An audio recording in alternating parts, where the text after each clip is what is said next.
2023, every Tech Talk. Really excited to have our first guest on the show again for 2023. Really excited to be back here. Stephen Calhoun is our guest today. Stephen, tell us a little about who you are and what you do. Yeah, thanks for having me. My name is Steven. As you mentioned, I work at a company called Veryable here in Dallas, Texas. I just recently started working as a software engineer, and before that, I worked in marketing for 4 or 5 years. Awesome. And so tell us about how you kind of discovered coding. Like what got you into going through the coding kind of journey that you're on now? Yeah, so I had been exposed to programming pretty early on in high school through just like personal interest, and then I took a course learning some weird like tutorial Yeah. language that doesn't really do anything. It's not used by anybody. But then I kind of put it on the back burner for a while and got interested in other stuff. But then in marketing, I ended up working on websites kind of frequently. Started out with like the drag and drop editors in WordPress, and then learning, the ins and outs of a content management system like that. And then we started wanting to build custom pages and do, more specific things. And it kind of brought that back to my attention of, hey, I kind of enjoy this stuff. I like digging into the code. I like solving these problems. So that's what ended up getting me back into wanting to do programming. Awesome. And what was the bootcamp that you attended, and what kind of tech stack did you learn at that bootcamp? So I went to a bootcamp called General Assembly. I did their remote option. It lasted about 3 months, and I learned full stack JavaScript, front end all the way back to back end. So we did React for the front end. The back end was Node and Express.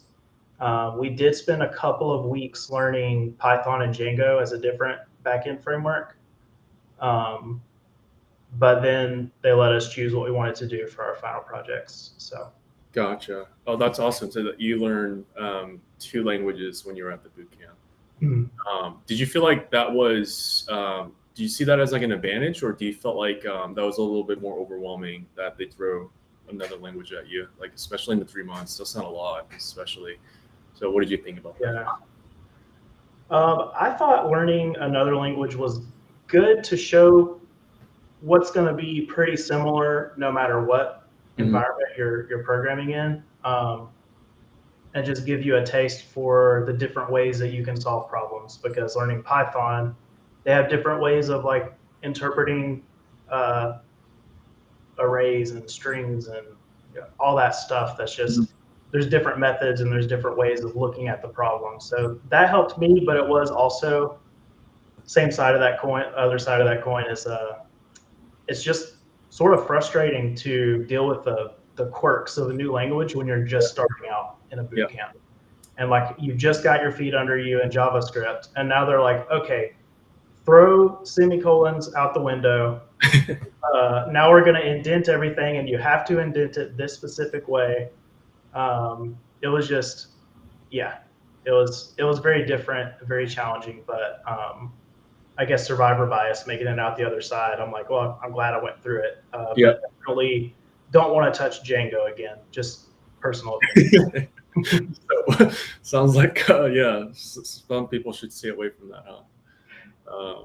Awesome. If you had to go back, would you say that going to a coding bootcamp kind of helped accelerate your learning, or did you think that you could have done this by yourself? What do you think about that kind of experience?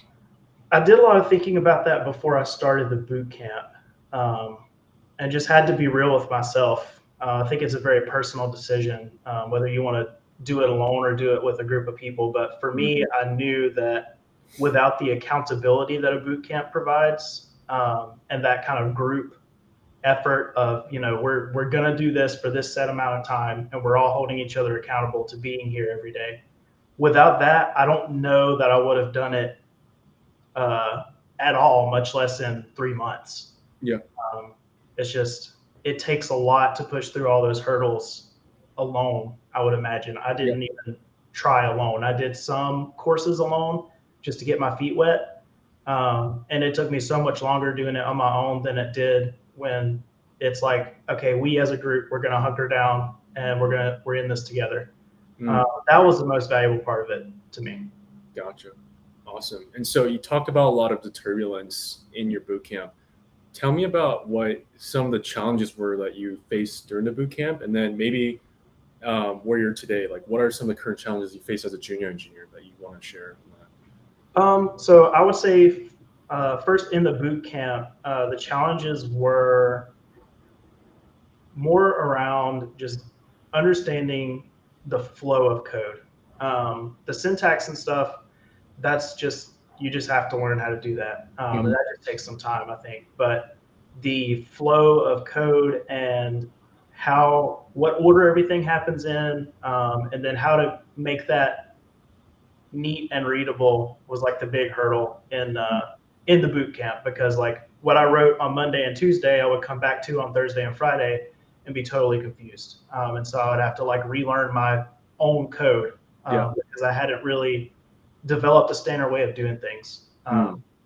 So now it's really like a leveled up version of that challenge that I'm facing as a junior engineer. It's that there's a code style that the company prefers and that the team has agreed on.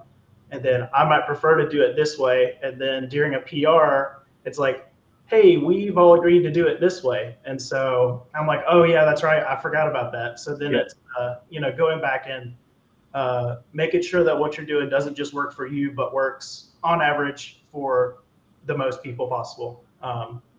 So that's been a challenge. And then I think another challenge in an actual like production environment that you don't get in a boot camp and in like a hobby project is just like it's production level code. So there's going to be complicated connections with all these other things that you have to consider. So being methodical and thorough is something I'm still learning and kind of wrestling with, I guess you could say. Awesome. And if you could tell all the students that are kind of going through the same journey, what is something that you wish you would have learned in the boot camp that would have helped you a lot at your job now? Like you're like, wow, I wish I really knew about this or that. What would that be like? I would say TypeScript. We didn't learn TypeScript, but I think strong typing and really focusing more on the data model will help a lot. Just having an understanding of how the data is structured, and then seeing it in terms of here are the inputs and here are the expected outputs. Like that's been a huge help for me in making sure that I don't waste a lot of time coding stuff that I don't even need to code really. Sure. Awesome. So I hear a lot of good things about TypeScript. I mean, I think it is eventually going to replace JavaScript just because it's only better. You can't really have I guess, it's a more heavier language that you have to write, but it seems like it's more worth it to you as well, right? And so, awesome. And so one thing I want to get into now is talking about kind of like, how there's a lot of uncertainty in the market right now, especially a lot of junior engineers have a lot of fear. What kind of, especially even with you, like you broke into this industry coming from marketing into being a software engineer. What are some tips and advices you can give to people that are still in that job hunt, but they might feel a little bit down from the fear of the market, maybe a recession's coming? What are some kind of opportunistic kind of windows can you see and kind of give advice on that? I'm not really too qualified to speak specifically on a tech job hunt because I was very fortunate situation I was in. Company I worked at is a software company. I was working in marketing for them, and then when they heard of what I was doing, there were opportunities open when I was done with the boot camp. So that transition was pretty seamless. So I guess the takeaway might be if you have connections already that you can leverage, if you have companies you have a foot in the door with, of course, check with them and see like who in your network can you talk to see like what's open and people who know you and trust you. And like personality is such a big part of any hiring process, tech or not. And a lot of companies are looking for a good culture fit. So I would say leverage your network first. Um, and in my past experience searching for a job when I first got out of college, I moved to a state where I didn't know anybody and didn't know anything about Texas. I just moved here with some savings and was looking for a job. And there was a lot of uncertainty that came with that. So it's kind of, I guess, like Get out of your comfort comments zone. would be more on like just the job hunt in general, like generic terms. Yep. So pretty much getting out of your comfort zone is one of them as well. Sounds like.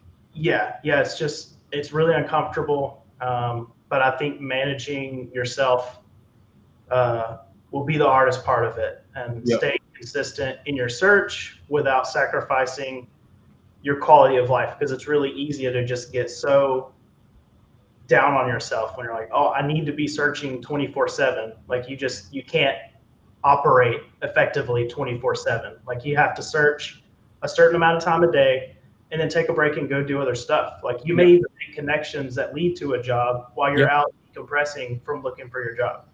Yeah, absolutely. I 100% support that as well. Like, you can't just always bet on like LinkedIn, applying for jobs and hoping that you'll get a call back. But just being able to go out to like just a happy hour, it doesn't even have to be tech related, but just talk to people. You might run into someone that works in tech, and then that itself is like an interview, right? Like you said, and you never know what kind of connections you can make on that.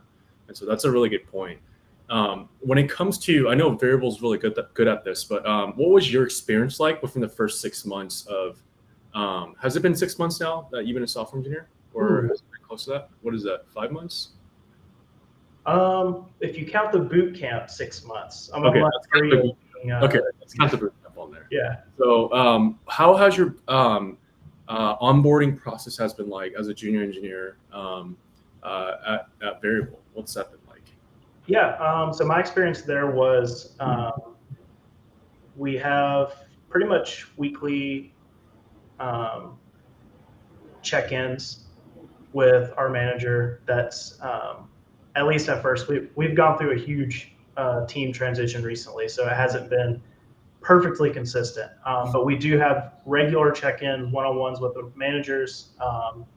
And at first, when I was being onboarded, like my first 2 weeks really was just exploring the code base and taking on like small tasks that were mostly like bug related, or like, hey, there's a responsiveness issue with this part of the website.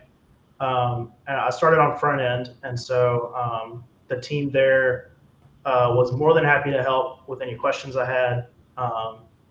And part of that was that like they're not babying you, like they're not in the way, and they're not like constantly coming by and asking what's going on. It's more like they're trusting you to take the initiative to say like, hey, I'm looking for something to do, and then when you finish what you're doing, like, hey, I need other eyes on this, and make sure that you're getting integrated into the process of just whatever their workflow is. So for me, that's how that went. Was the team kind of brought me in.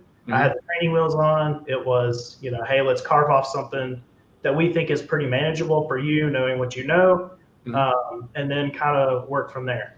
So it was gradually taking on more responsibility until I'm kind of, flying on my own.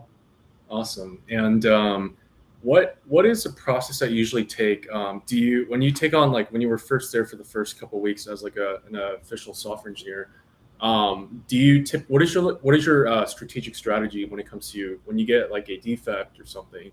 Do you first look at documentation, or do you first ask questions? What is that process like for you in terms of like going about when you get assigned a story or some kind of problem? Like, what is your process? Yeah. So with us, it's typically like we use a Kanban board, like a card-based workflow, and then we would have our daily stand-up, and as a group talk about what we were doing for the day. And so if I didn't really have anything on my plate, that's when I pick something up. And then my very next step would be, in the context of that meeting, asking like, who's touched this before, who knows about this, to just kind of get like I guess like a gut feeling of like, where should I start? Because when you're new to the code base, it's just overwhelming. Like stuff is everywhere. Yeah. So I just would usually ask a question to kind of narrow it down. Like I'm going to look for it myself, but I don't want to look in like the wrong repo or Yeah. the wrong like modules or whatever. So just kind of narrowing my search down first. And then just at first for me, it was getting a feel for the everything around this. Like if it was a bug, for example, I would look first at in depth at the card, the description of the problem I was given, and then just go look at the code surrounding it to get some context of what is this page doing, what's the user doing here, what do they care about, and then I typically would break down kind of like, I guess it's really dependent on what it is, but that was usually my approach, is just try to get context first. Gotcha. And then if I got stuck, I would just ask somebody. We're Yeah. still building out our documentation. There's some documentation for stuff. Usually if that's available, I try to get like documentation, then context, like additional context of what's going on, and then talk to somebody if I get stuck. Gotcha. But without documentation, I'm just, research what I can first in the code base, and then ask around to see like who's touched this before if I get stuck. Just track down based on the GitHub history who's the last person to make that change, right? That's awesome. I don't know how you feel, but how I know a lot of people, especially even from my experience, I didn't like reading from documentation, but it's kind of like a necessary thing that as you get more years of experience, you have to learn how to read documentation. How important is that to you in terms of documentation for starting even a new project? Is that if you had to start a new project today, is it documentation the first thing you typically look at? Oh yeah, for sure. Especially with like a new tool, like we're kind of retooling some of our backend for a project we're working on. So when we were evaluating that tool, it was pretty much all day, every day, having the docs open on the second monitor and just go in like line by line through the docs to make sure we're not missing anything, because there's edge cases are going to pop up, things are going to break when you're trying to implement it, and so having the docs there will save you hours of frustration. There was some ORM we used in our bootcamp for interacting with the database. I think it was Mongoose, and I just had a tough time personally, like getting through their documentation the way it was laid out, and it just wasn't for me.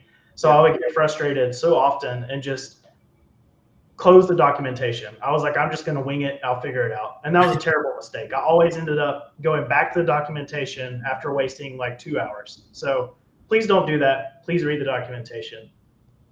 Yeah. So what, I guess, tying back to that Mongoose, like what kind of clicked to make you now you're like, oh, okay, this is how you use it? Because I agree, Mongoose's documentation isn't that very beginner. I feel like their jargon is very heavy. Like it's just I sometimes have a hard time understanding what they're trying to say too.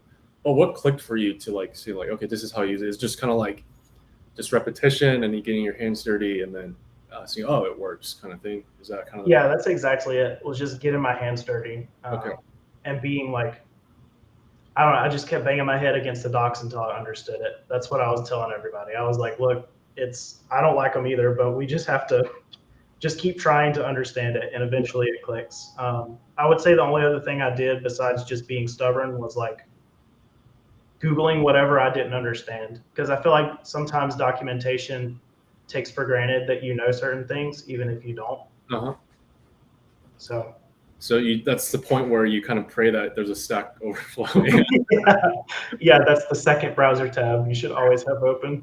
I'm not gonna lie, Stack Overflow has saved me quite a bit. I'm not sure if it's like it's sometimes very misleading. Like a lot of the answers on there are kind of like it's okay, but if it works, it works, right? So right. Awesome. a lot of the students I've been helping, I when I was at Veryable, I just focused on the back end, but now you're doing full stack development. Is that right? Mhm. Do you have a preference of what you like to work on, or is it kind of like on this like same kind of? It's still up in the air for me. I will say that I've been enjoying the back end a lot lately, but I've found parts of the front end that I like. I think that the lines are kind of starting to blur depending on what tools and stack you're using between front end and back end and kind of how they work. But for me, I enjoy the more like business logic type of puzzles. Mm-hmm. And on the front end, the similar thing to that would be like state management. Sometimes it's kind of a puzzle that's fun to solve. So that's my preference. I think that on any given day, I could give front end or back end as my answer. It goes both ways. Gotcha. Yeah, and I'm always curious because I didn't go into full stack until after Variable, but just the backend alone I thought was overwhelming. But do you feel like walking in as a junior engineer as a full stack, that's too much, or just about the right amount of learning material to grasp, or would you have preferred to just stick with one side, front end or back end? I actually, so for the first couple months, I was doing only front end. And that's where I started because there was enough front end work to do on the project I was doing before we needed any back end work. Like there was a long runway of front end work. So I think that most people should start front end if you're nervous. Like if you're like, I'm not sure, like you feel like you're drowning or like you were having a tough time at the boot camp and you can't pick, like which one should I pick? I would say probably start with front end. There's a lot. I feel like there's a lot more resources for front end dev, just in my experience. When I'm looking for like, how do I solve this problem? For me, it's always been easier to get through the front end stuff.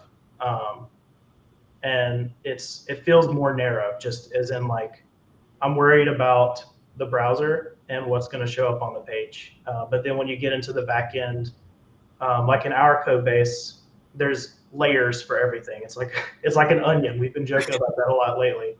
Yeah. Because there's like validation and error handling and async issues, which if you don't understand async, that's an uphill battle. I still don't understand it half the time. But like the back end just has a lot more going on at any given time. Gotcha. That's just my pontification on that idea. Okay, awesome. Yeah, it's and I'm not gonna lie, like boot camps, I'm sure even at General Assembly, a lot of boot camps focus on being very front end heavy. I think from my experience and just all the students I've worked with, even the current students I'm working with, they front end is very appealing just because you can actually see what you build. Back end is kind of like like it's kind of like the kid in the closet. You shove them in there and then like forget about it. Just making it run, right? But back end is super important too. But a lot of the students I get asked is, there's a lot of, as you mentioned, you just transitioned over from going from the boot camp right into the job itself. But if you had to go look for another job to where, if you had to prepare for it, how important are your portfolio projects and what other things would you have done to kind of like get ready for that job market? I think the projects in your portfolio are probably your biggest asset when you're outside of your network, or probably in combination with your network. For me, I actually did my final project in the boot camp, was a proof of concept for something for the company. So maybe that's an idea. If you can identify something for a company and build it and show it to them, I mean, I don't know who wouldn't be impressed by that. So like, I think the projects are pretty much everything because they show that you can do what you say you can do. And unfortunately, there's kind of a bias towards looking for CS degrees or what have you that people are still moving away from. It's still kind of lingering around. But if you can show them a project that shows that you can do what you say you can do, I feel like that eases the conversation quite a bit, and kind of alleviates a lot of their worries. And then, what was the other question? I'm sorry.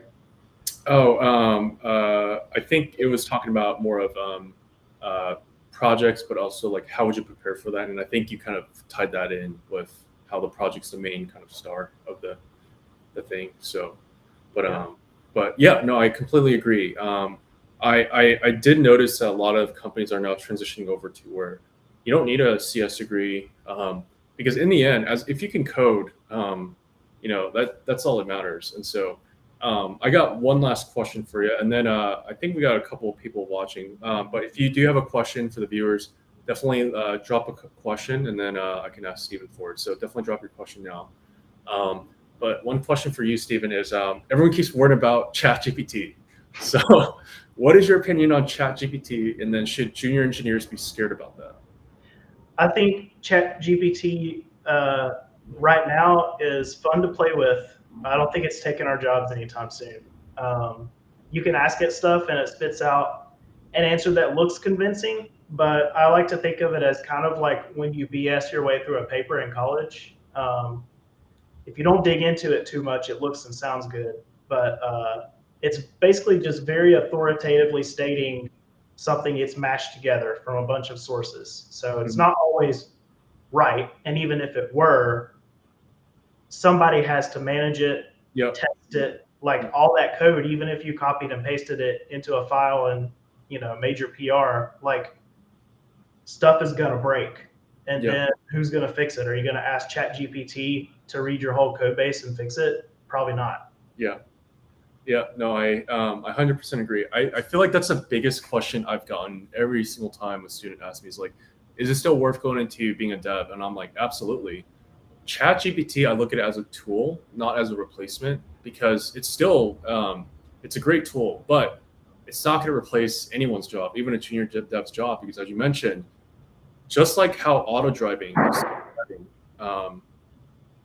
no one's going to be relying 100% on self-driving. We still need people to be behind the wheel for that, right? I mean, it doesn't make any sense. It'll be crazy to think about if we relied on automation AI just to completely just bet 100% on it. There's no way. And so to all the people that are watching, ChatGPT is a tool. It's a great tool, but it is not going to replace anyone's job anytime soon, especially in our timeline. We still got plenty of time to go. I mean, we're talking decades before that really, we're starting to see some accumulation and some actual like robots are going to take over the world kind of thing, like iRobot. We'll have bigger problems at that point.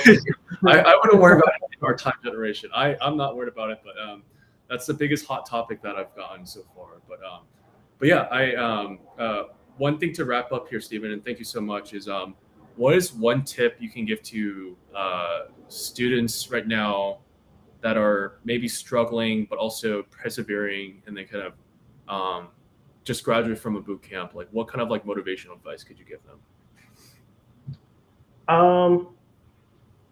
I would say to keep coding, get involved in the community, whether it's events or just staying in touch with your other, your cohort,